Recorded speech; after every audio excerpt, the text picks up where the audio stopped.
Welcome people, this is Kenyans on the entertainment scenes. And of course, remember this is Kenya's first original Netflix series. So how about you stay locked, chillax, alafu mazit kupeleka na rada. We'll be talking to some of the amazing cast and crew, of course, that were responsible for the making of this successful project. So how about you just chill and you check it out.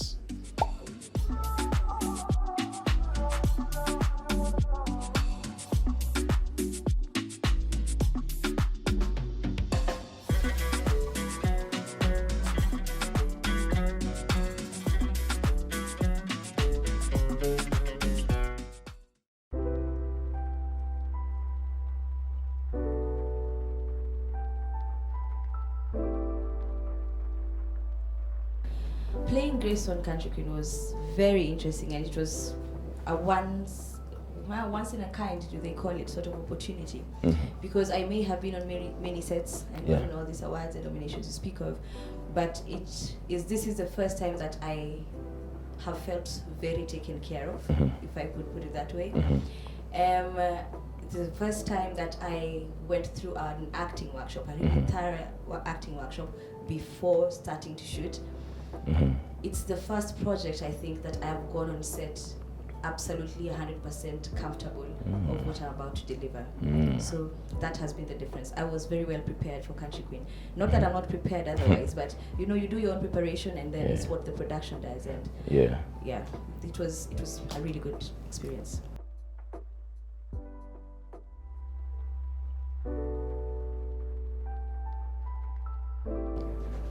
So as Melvin, I'm a person who has, like you mentioned, there are certain issues in society that are really close to my heart. I'm also the kind of actor who doesn't just want to entertain. I want to entertain, but at the end of it, I want someone to be left with a call to action or even a change of mindset. So that at the end of it all, film is what it is, but my genre of an actor is I want to impact the people that are watching. So enter Country Queen, and initially I didn't know what the role was going to entail or how it was going to play out. But Chalo comes off as he begins his journey where we find him in his journey. He's easy. He's just minding his own business. But when this multinational comes to threaten finds gold and begins to endanger the lives of the locals, and the locals are too weak to speak for themselves because number one, they're not so educated, or neither they know, they're giving away their ancestral land for really nothing. That moves Charlo. That's just something that he won't take lying down, and that also resonates with me as Melvin, who will stand up for something that is right. So it played out well with regard to my personality as a person, and also so basically lending Charlo my traits as a person was came in really handy. It came in handy. Yeah.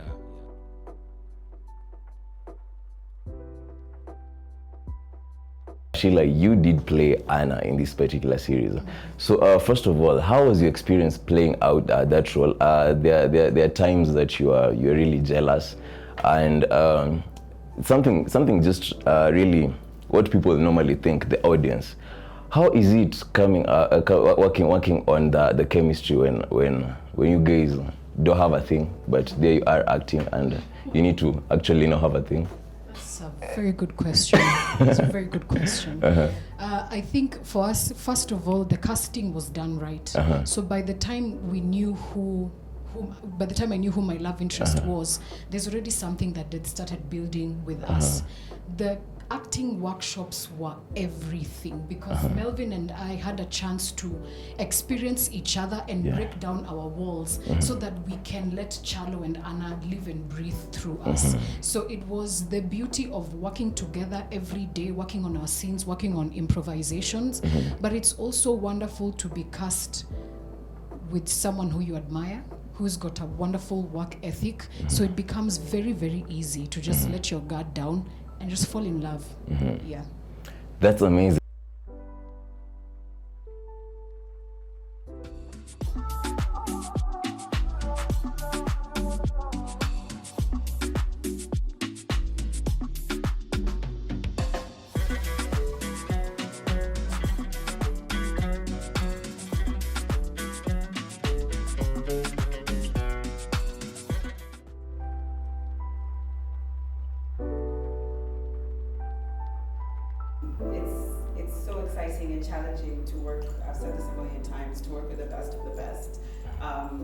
It's exhilarating, and to have the best directors to lead you through the whole process.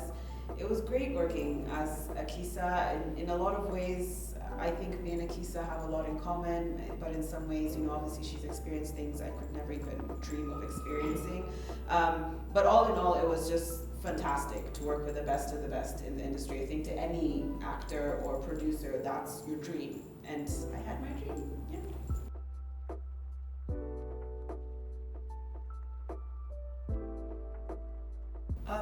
Esther is Akisa's mother. Yes. And we're estranged. We're not getting along when the series begins, and so playing Esther was I had to find the place or the muscle memory to play somebody who's not getting along with their daughter. Yeah. Because that's not an experience that I've had either with my daughter or with my mother. It was interesting because when you're an actor, you want a role that pushes you, you want something that stretches you, and that gives you something outside of your own experience, so that you can do some research, you can do some real deep level learning. The whole series was really interesting because at first we started in 2019 to shoot, and the series started being written in 2016. So it's taken a long time. And in 2019, when I was playing Akisa's mother, and this is the same character that I was playing in 2021 when we started to do episodes 2 to 6, it's almost like I had gone through a bit of a transition, and so I had to go backwards and try and remember who I was before COVID, because now we were in COVID times. I was a little bit older. I'd had other experiences, so that was also very interesting and quite an interesting challenge for me.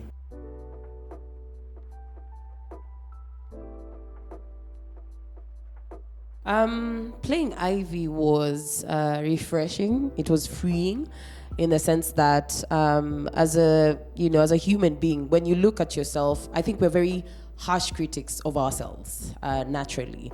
But here comes a character. I feel like we are always a bit more lenient to other people than we are to ourselves. So Ivy is not Nyokafi. So I was a bit more like, okay, let me try and understand where she's coming from.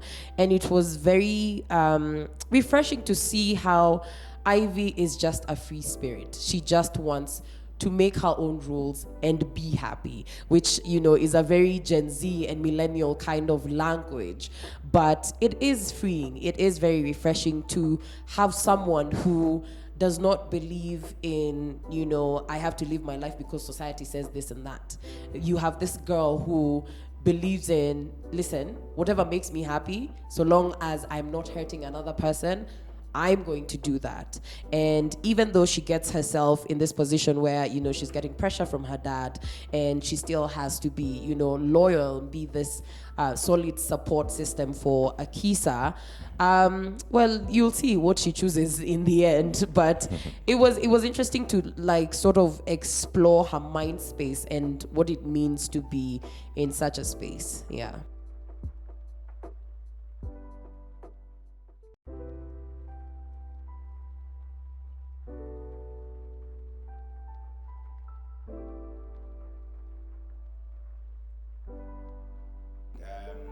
I really was looking forward to it. I love acting. I'm an actor first. So, playing the role of Suli, accomplice, was challenging because you got to get it right. Yes. They speak in a particular way, they do things in a particular way, and I had to push it away from Kama, as people call me, and play Suli. So yeah, that was interesting. I don't know whether you're asking whether it was challenging that I'm acting and I'm producing. It's not challenging per se, because it wasn't like a role that I was playing for many days. It was just one night. And in production, I'm not alone. So I have other people. So I have the people that I'm working with, and we've already prepared for everything.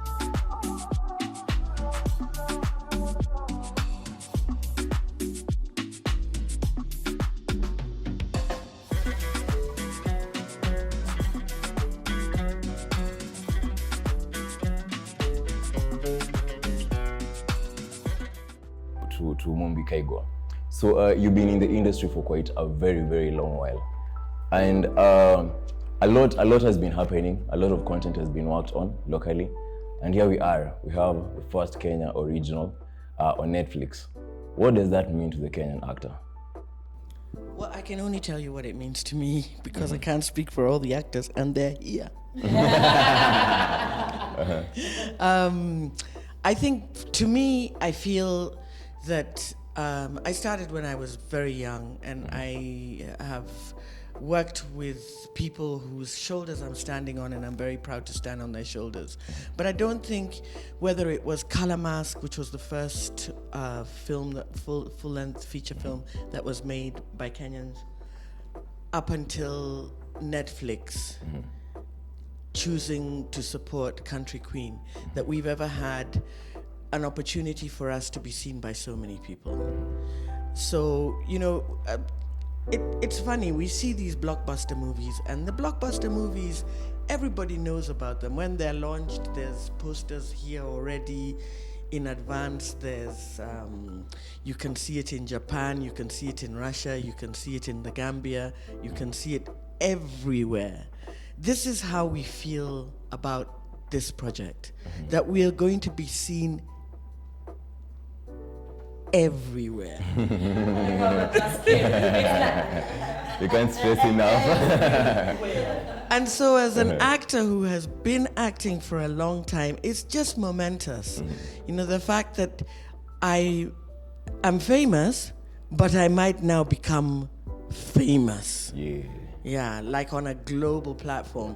And I think that for what I would hope that other actors who look up to us are feeling is that this is an opportunity that is there for them too. Melissa, you've more like studied. You've attended classes in matters regarding acting, and here you are. You have your own masterclass, the MKM, that is the Melissa Kiplagat Masterclass, and that entails working with young and upcoming actors and actresses. So what does the future of the Kenyan film industry look like? It looks bright, I think, because I started in this industry 2013. This is definitely the best that I've seen the industry. I think talent is not something that Kenya has a problem with. Even when I was in the UK watching West End shows, or in New York watching Broadway shows, Kenyan actors are incredibly talented, just as much as the actors on those stages. That's not our issue. I think honing that talent is more of an issue, and also getting the support, whether it's from the government, from other platforms, and Netflix, thank God, has come in to give us that support, and we hope it will continue. But yeah, I think this is the best we've seen. I think the variety of shows, the qualities of shows we're seeing, and this show, Country Queen, is just a step above, and I hope that it will help the industry take that step with it. Yeah.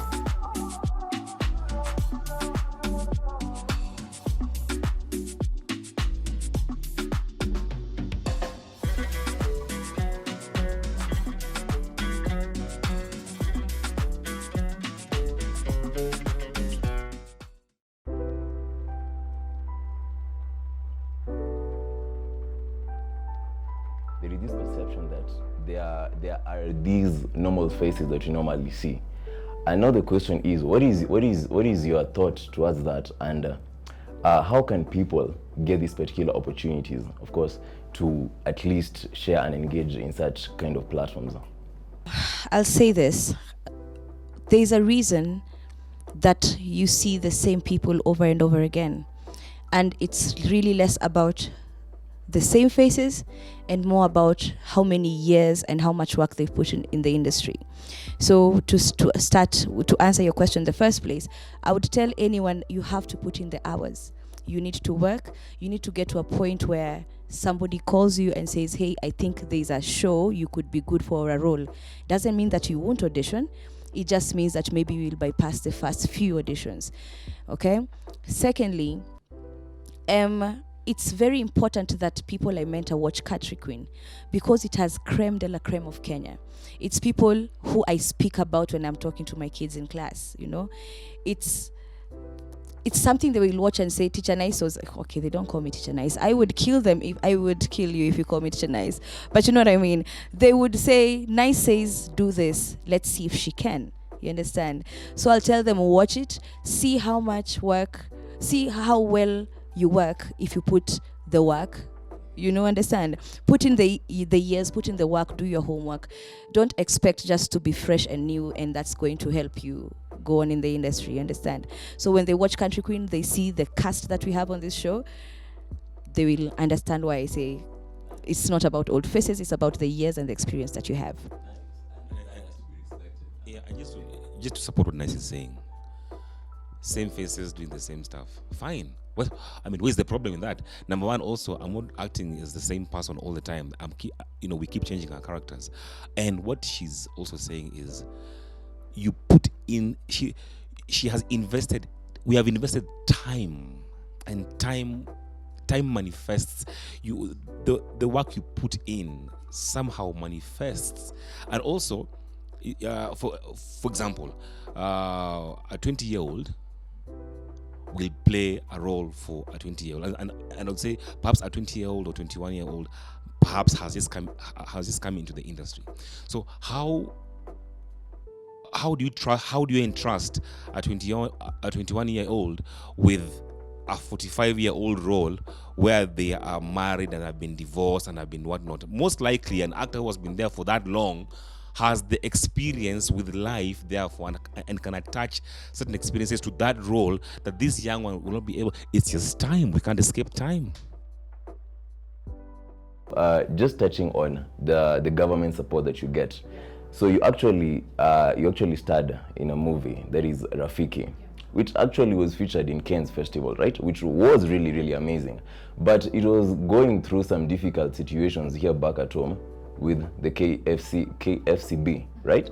So what is your experience with the government support on the film industry in Kenya? I feel like you can't put a leash on art, and that's exactly what the government is trying to do. They're trying to fit artists into a box, and thus so they're trying to fit our narratives into a box, which unfortunately can't be so. I feel like it's about time that our gatekeepers are actually film lovers. It's about time our gatekeepers are people who actually want to see the country grow. South Africa didn't start with a huge industry because they already had an industry. They built that industry by putting money back into actors, by putting money back into productions, and allowing companies to come and film in Kenya at a very good price point. We've lost such incredible films because our gatekeepers want kickbacks. Our gatekeepers are charging an arm and a leg, where it's much cheaper for people to build an entire set in South Africa and fly Kenyan actors to go and act there. Like, imagine, that's much cheaper than filming in Kenya. So something has to change, and it has to change from the top. Then that way it will trickle down, and every actor will get to experience this Netflix experience in whatever project they're in. Sure. Thank you very much, ladies and gentlemen, again. Yes. Thank you very much.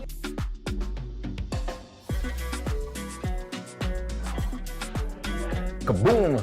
And of course, that has been Country Queen. We were talking to some amazing individuals. We talked to Nice Gidinji, we talked to Melvin, and of course we talked to Sheila. Some amazing talents who took part in the project Country Queen. Remember, this is the first Kenyan original Netflix series, of course, by our very own. And that is it from me, the big voice at Major Peter Sam, and Kenyans on the entertainment scene. Kaboom!